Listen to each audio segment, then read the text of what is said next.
Cuando nos lesionamos del ligamento cruzado anterior, que sería esto que tú ves por aquí dentro de la rodilla, hay una serie de cosas que debemos tener en cuenta. El vídeo de hoy os voy a contar todo lo que yo hago con todas las personas que trabajan conmigo a modo de rehabilitación desde el momento en el que me contactan y que todavía no se han operado y lo que hacemos ya justo después de la operación. Vamos a ese paso a paso desde el momento en el que te lesionas, y en este caso pues me contactas a mí como readaptador especialista en lesiones del ligamento cruzado anterior y de menisco, y lo que haríamos ya una vez te has operado. Así que vamos a ello.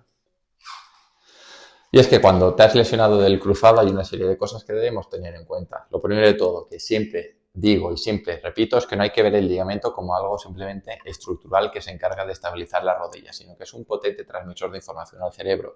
Esa información ya no le llega al cerebro como estaba llegando antes, todo a nivel de posicionamiento articular en la rodilla, y esto va a hacer que la musculatura no trabaje tan bien, junto a las típicas compensaciones, inhibiciones y alteraciones a nivel neurocognitivo que provocan este tipo de lesiones. Así que esto es un matiz que debemos comprender, puesto que por esto se pierde la estabilidad, porque la propiocepción, entendida no como estabilidad de rodilla porque hay algo que te sujeta, sino por todo ese procesamiento y esa respuesta motora que produce el cerebro respecto a todo lo que llega, se altera por completo. Entonces, esto es clave entenderlo tanto a nivel preoperatorio como a nivel postoperatorio.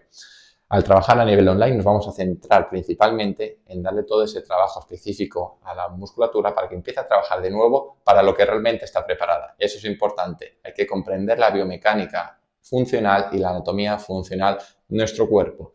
Por ejemplo, el cuádriceps nos han enseñado un montón de veces que el cuádriceps es extensor de rodilla, es decir, aquí activaríamos cuádriceps. Y sí, es cierto que activa el cuádriceps cuando hacemos una extensión de rodilla, pero los cuádriceps son unos potentes amortiguadores, por lo que deberíamos trabajarlos mucho, por ejemplo, o deberían ser capaces de tolerar a nivel isométrico, excéntrico, porque deben absorber carga. Y esto se tiene que hacer de manera determinada.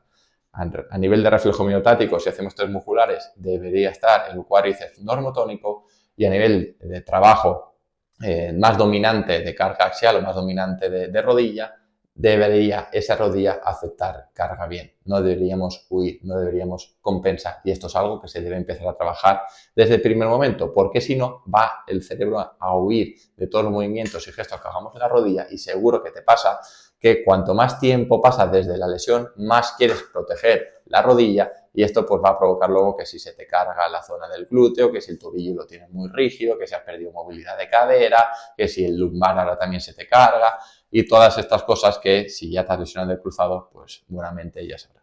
Por tanto, deberemos comprobar de que toda la musculatura trabaje de manera adecuada antes de la operación. Esto va a garantizar que todo responda de manera adecuada. Si yo aplico un estímulo, debería responder de manera activa, debería responder produciéndose ese reflejo miotático en el timing correcto, y por ejemplo con dos líneas paralelas ese reflejo miotático debería perderse, y esto ya lo saben todas las personas que han hecho neurología funcional de manera presencial.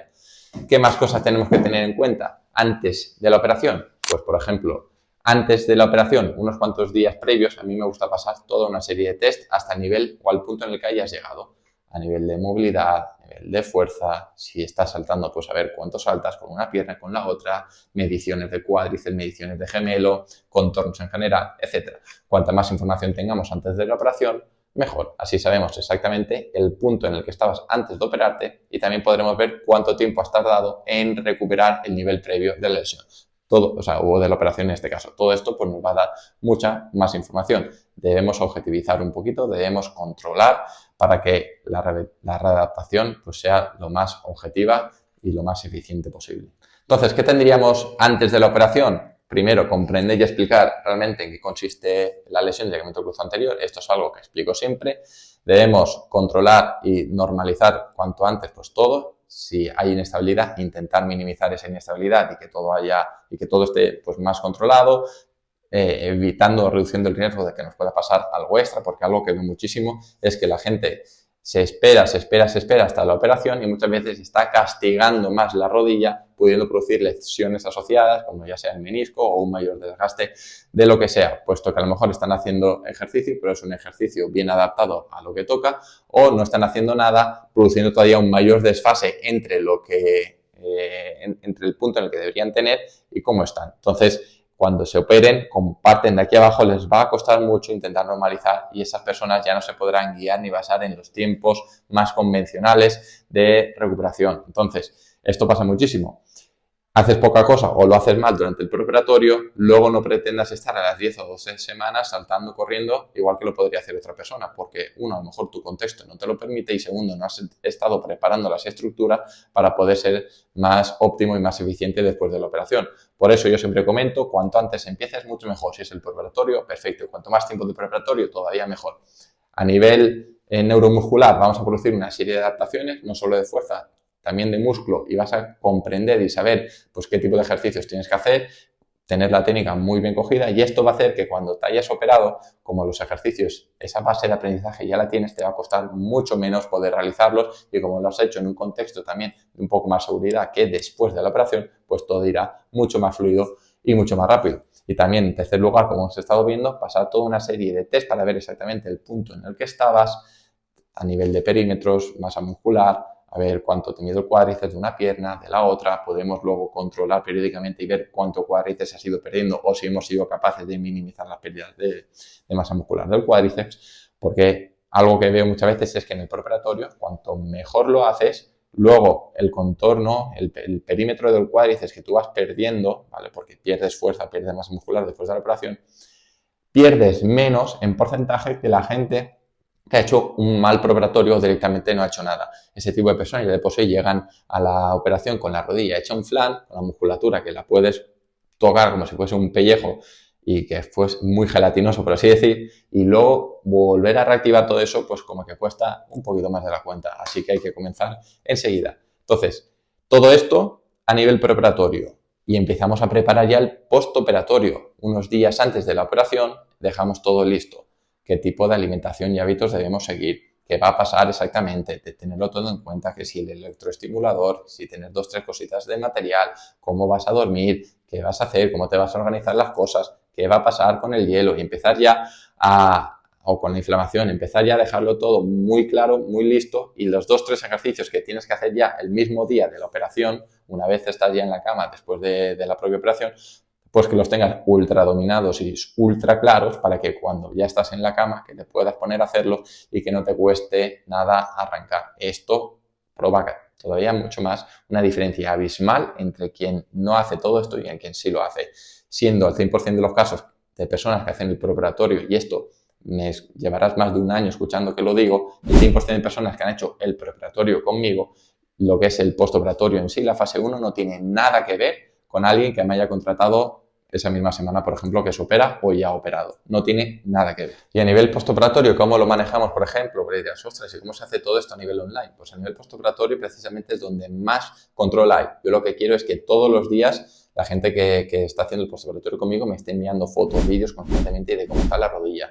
de cómo tiene la extensión, es imprescindible tenerla cuanto antes, de cómo va la flexión, que esté dentro de los grados, dentro del tiempo que toca, cómo está la inflamación, que esté como toca, las movilizaciones de rótula, que las cicatrices pues no se infecten o haya ningún problema o que no se generen adherencias. Pues todo este tipo de control ahí, haciendo videollamadas, viendo esos feedback diario de lunes a domingo. Eso es imprescindible en una fase 1, tenemos que tener control. Y esto para mí es un punto a favor respecto a, por ejemplo, hacer una rehabilitación a nivel presencial, que puedas ir 1, 2, 3 días por semana. A mí lo que me gusta es saber cómo está la rodilla por la mañana, cómo está por la noche y poder ajustar qué tareas y qué tipo de terapia más activa y qué movilización temprana en este caso pues vas a ir haciendo y poder ajustar todos los días pues qué tipo de tareas sí, ahora no, vale, pues ahora te ha pasado esto, vamos a hacer esto otro, vale, estás bien, vamos a probar a hacerlo así y vamos a normalizar la marcha, vamos a ver cómo quitamos las muletas, cómo ir incorporando todo ese trabajo neurocognitivo desde primeras fases, que te vayas adaptando bien,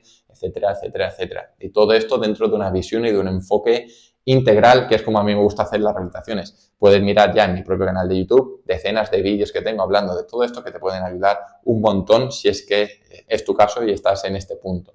A mí me gusta en la rehabilitación darle el enfoque siempre lo más completo posible, de la manera más eficiente posible. Es decir, todo lo que afecta a la recuperación, que vaya a hacer que vayas mucho más rápido y de manera segura, todo eso quiero tenerlo controlado a nivel de descanso. Cómo es tu alimentación, cómo es tu suplementación, cómo es tu día a día, cuando te pones o te reincorporas a trabajar, pues cómo es el trabajo, cómo vamos a reincorporarnos, qué tipo de cositas vamos a hacer. Todo esto es imprescindible. Y a través, por ejemplo, de la aplicación móvil donde ponemos todos los deberes que tienes que ir haciendo a nivel de ejercicios y demás, pues que vayas poniendo check, que vayas dando feedback, que te vayas grabando y me lo pasas por WhatsApp, etc. Todo este tipo de control es lo que llevo yo siempre dentro de mis redactaciones a nivel online. Quería hacer este vídeo para que veas que hay un montón de cosas a hacer desde el preparatorio para poder preparar un buen postoperatorio y a partir de ahí ya hay varios vídeos que tengo hablando de todo esto y hay infinidad de cosas a controlar, pero para que veas cómo sería un poquito por dentro el programa. Así que si todo esto resuena contigo y quieres que sea yo quien te ayude a implementar todo esto que estoy contando en tu caso en concreto, te dejo en la descripción un link para que me hables directamente a mi WhatsApp, seré yo mismo quien te conteste y de esta manera pues que podamos ver tu caso bien, me envías la resonancia, me envías el informe de la operación, vemos unas cuantas cosas, unos cuantos test, me vas contando y a partir de ahí planificamos y montamos esa hoja de ruta de todo lo que tienes que hacer.